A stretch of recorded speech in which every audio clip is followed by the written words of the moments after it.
안녕하세요. 반갑습니다. 주식강의 그대에게 이적열입니다. 오늘 삼성전기 보도록 할 예정인데요. 우리 무료방의 종목들 좀 안내를 드리고 있습니다.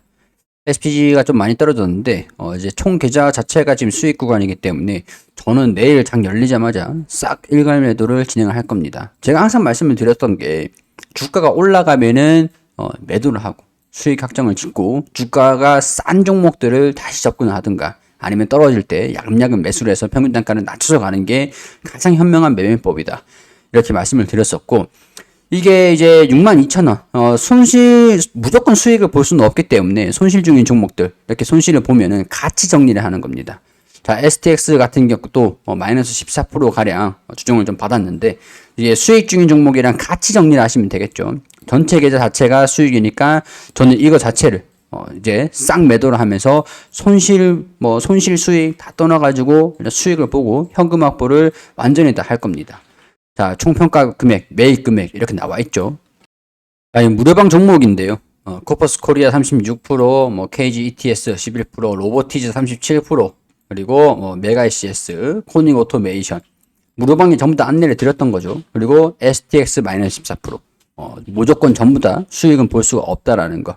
유진 로봇도 32% 최고가 기준입니다. 안내드린 가격대 1월 19일, 19일, 18일 그리고 이런 식으로 이제 이 최고가까지 도달 기간 이런 식으로 나와 있죠. 자, 이거는 히림, 뉴플렉스 이거는 가급적 최근에 안내드렸던 1월 25일에 전날 안내드렸던 종목이니까 이 매수는 못했는데 일단 계좌 자체를 좀 더 정리를 하는 것들.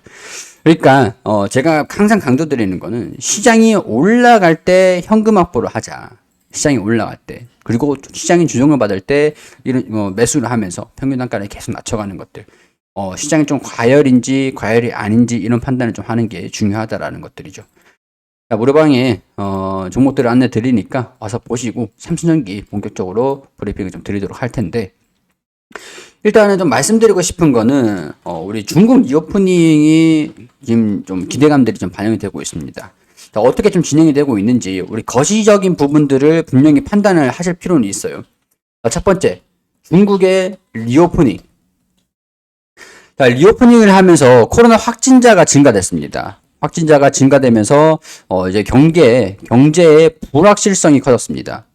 불확실성.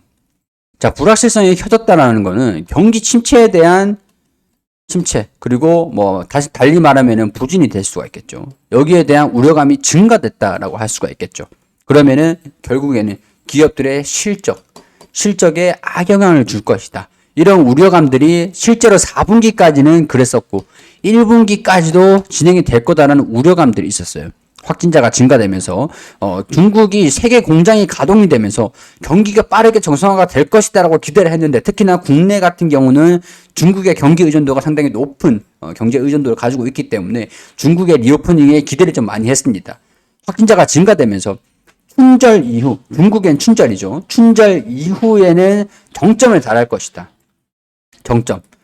정점에 달한 이후에 정점이라는 거는 고점이란 거잖아요. 주가도 정점이라는 거는 고점이라는 거잖아요. 이후에 확진자가 줄어들면은 본격적으로 리오프닝의 효과가 발휘될 것이다. 자, 근데 지금 오늘 일자가 1월 26일이에요. 춘절이 지났습니다. 그러면 2월, 3월 리오프닝에 대한 본격적인 수혜를 받을 수가 있겠죠. 자, 그럼 여기서 삼성전기는 어떻게 수혜를 받을 것인가? 삼성전기는 FCBM 그런 것들 FCB, 이 반도체 기판이라든가 MLCC. 자, MLCC라는 것들은 우리 반도체 기판이라든가 반도체 제품에 전부 다 사용이 되는 제품이에요. 이게 전력, 제어장치라고 보면 되거든요. 자, 이런 식으로 이런 것들 좀 많이 보였을 겁니다. 캐퍼시터라고 하는 것들인데 콘덴서입니다. 콘덴서. 반도체의 전력을 제어를 해주고 조절을 해주는, 여기 보면 기판에 이런 식으로 다 빼곡하게 박혀 있죠. 이게 MLCC라는 거예요. 그러니까 반도체 제품에 없어서는 안 되는 반도체의 쌀이라고 불리는 이런 제품들이에요. 자, 그럼 반도체의 쌀이다. 중국이 세계의 공장이다라고 말씀을 드렸습니다. 그만큼 중국에서 수입도 많이 합니다. 공장을 가동을 하면서 그리고 이제 CMO라고 해가지고 위탁해서 생산을 해주는 게 있잖아요. 대만의 TSMC죠. 대만의 TSMC가 유명한데 대만엔 TSMC가 있다라고 하면은 중국에는 뭐 세계의 공장으로 하면서 반도체 제품들을 많이 생산하고 많이 이제 판매를 하고 수입도 그만큼 많이 하고 수입을 한 만큼 이제 재가공을 해가지고 수출도 많이 하는 국가죠. 그러니까 이런 공장이 가동이 되면서 중국의 수출을 하는 의존도가 높은 게 반도체 수출 의존도가 높은 게 또 국내입니다. 자, 반도체를 수출을 한다. MLCC를 많이 수출을 하기 위해서 중국에 많이 공급을 해주기 위해서는 중국이 공장이 가동이 돼야 되는데 아직까지는 그게 잘 안 되고 있었던 상황들이었고 이제는 가동이 되면서 실적도 긍정적으로 반영이 될 것이다라는 그런 전망과 아직까지는 효과를 기대하기 힘들다라는 부정적인 보수적인 그런 관점에서의 의견들 좀 혼조되고 있는 상황들입니다. 자, 이 기사들을 볼게요. 삼성전기 목표 주가는 올랐는데 LG이노텍은 주르르르 나란히 어닝 쇼크가 나왔는데 증권사들 엇갈린 평가. 자, 이 내용들을 보면은 부진한 실적을 보인 삼성전기가 LG이노텍을 두고 증권사들의 평가가 엇갈리고 있다. 삼성전기의 목표 주가는 잇따라 상향됐지만 LG이노텍은 줄줄이 하향이 됐다. 실적이 바닥을 치고 곧 반등하느냐가 관건이다. 자, 이렇게 차별화를 보일 수 있는 요인이다라는 거죠. 신한투자증권, 그리고 미래에셋증권, 삼성증권, 다올투자증권, 현대차증권, BNK 투자증권 6개 증권사는 삼성전기의 목표 주가를 잇따라 상향을 했다. 기존 대비 15,000원 올린 17만 5천원을 목표가로 제시를 했고, 미래에셋증권은 기존 대비 2만원 올린 19만 원을 목표 주가로 제시를 했다. 자, 지금 주가가 얼마죠? 14만 7천원입니다. 14만 7천원에서 17만 원. 물론 이제 목표 주가를 제시를 한다라고 해도 무조건 달성을 하는 건 아닙니다. 뭐 시장이 그만큼 받쳐줘야 되는 것들이고. 자, 그러면은 두 회사의 주가 전망이 엇갈린 데에는 중국발 리오프닝 경제활동 재개 영향이 있다는 게 전문가들의 분석이다. 삼성전기의 경우 중국 내 스마트폰 수요가 늘면서 주력 상품이 저층 세라믹 캐퍼시터 MLCC 수요가 올 1분기부터 회복세를 보일 것으로 예상이 됐다. 스마트폰 외 전자용 MLCC 매출이 성장세를 보이는 점도 긍정적으로 평가가 됐다. 삼성전기 전자용 MLCC 매출이 올해 40% 이상 성장할 것으로 예상이 된다. 중화권 고객사 수요가 지난해 크게 부진했는데 코로나 봉쇄 영향이요. 올해는 완만한 회복세가 기대가 된다. 올 1분기부터 점진적으로 개선이 될 것이라 예상이 된다. 자, 그러면은 1분기부터 점진적으로 개선이 된다. 4분기 실적이 가장 저점이라는 겁니다. 바닥이라고 할 수가 있겠죠. 자, 그리고 삼성전기 가동률 조정으로 적정 재고 유지를 하고 있다. 가동률을 조절을 한다. 100% 가동, 풀 가동을 한다라고 하면은 내가 뭐 100만 개를 생산할 수가 있어요. 근데 100만 개를 생산하지 않고 인력들을 조절을 해나가면서 공장 가동을 줄이고 생산을 일부러 낮추고 있고 재고를 조절을 하고 있다는 것들이죠. 시장에 출하되는 것들을 조절을 하고 있다. 그런 의미인 겁니다. 삼성전기에 대해 실적 전망치가 충분히 현실화되고 있다라고 목표 주가를 17만 원, 투자 의견을 매수를 유지를 했다. 2023년도 영업이익 전망치를 기존 대비 20% 하향하나 주가의 선행성을 고려해 앞으로 실적이 부진한 것들은 크게 민감도는 낮아질 것이다. 이렇게 보고 있다는 거죠.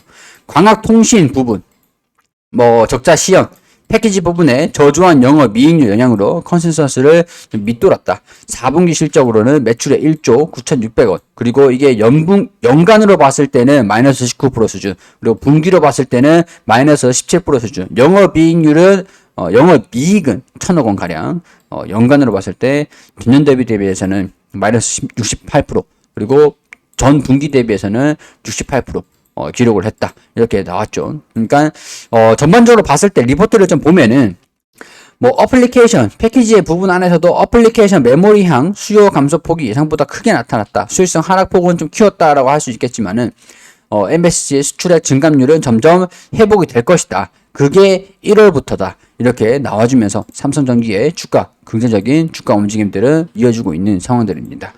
자, 오늘 주가가 조금 소폭 수정 흐름들을 보였습니다. 자, 그럼 제가 기술적으로는 이렇게 설명드릴게요. 21선이 올라오고 61선이 올라오고 돌파를 하는데 저항을 받을 수는 있습니다.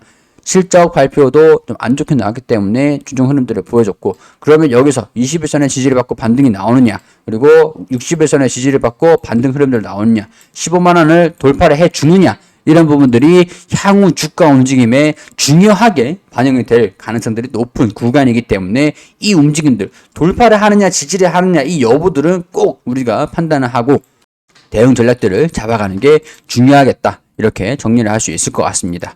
저는 일단은 긍정적일 것 같아요. 주가가 올라갈 수 있을 여지들, 불확실성이 많이 하락을 하면서 긍정적인 기대감들을 반영이 될 수 있을 가능성들이 좀 높다라고 봅니다. 그리고 사실 지금 수준에서 주가는 실적 대비해서 고평가, 저평가, 뭐 사실 좀 판단하기는 좀 어렵지만 향후 선행성을 고려를 한다라고 한다면 자, 간단하게 계산을 할 수가 있겠죠. 자, 우리 1분기 3,219원, 19억 원, 1분기 영업이익, 당기순이익이죠. 3,219억 원, 2분기 2,828억 원, 3분기 2,682억 원, 4분기 1,207억 원. 계산을 하면은 9,936억 원이 됩니다. 자, 그러면은 9,935억 원 반내림이죠. 반내림 됐죠. 자, 여기서 봤을 때 EPS가 12,636원. 자, 그러면은 우리 작년에 실적이 더 잘 나왔을 때는 오히려 11,500원의 EPS 주당 순이익을 기록을 했습니다. 오히려 증가가 됐어요. 자, 여기서 또 반전이 나타나는 거죠. 자, 여기서 대입을 했을 때 PER은 11배 수준. 전혀 부담스러운 수준들은 아니다. 근데 개선이 된다라고 한다면, 향후에 또 영업이익이 증가된다라고 한다면, PER 더 이제 부담스럽지 않은 주가들, 불확실성이 완화가 된다라고 하면 주가가 다시 회복 흐름들을 보여줄 수가 있겠죠. 그렇기 때문에 저는 삼성전기가 지금 전혀 부담스러운 가격대는 아니다. 우리가 조금 공격적으로 욕심을 내봐도 되는 구간이다. 이렇게 판단을 하고 있습니다. 자, 삼성전기도 제가 이제 무료방에 안내를 좀 드렸던 종목입니다. 댓글 링크 클릭하시면은 우리 리서치방에 입장 가능하니까 오셔가지고 많은 도움 받아가셨으면 좋겠고 실질적으로 도움이 좀 됐으면 좋겠다는 그런 바람입니다. 질문 있으시면 댓글 남겨주시고요. 구독과 좋아요 부탁드리고 저는 여기서 인사드릴 수 있도록 하겠습니다.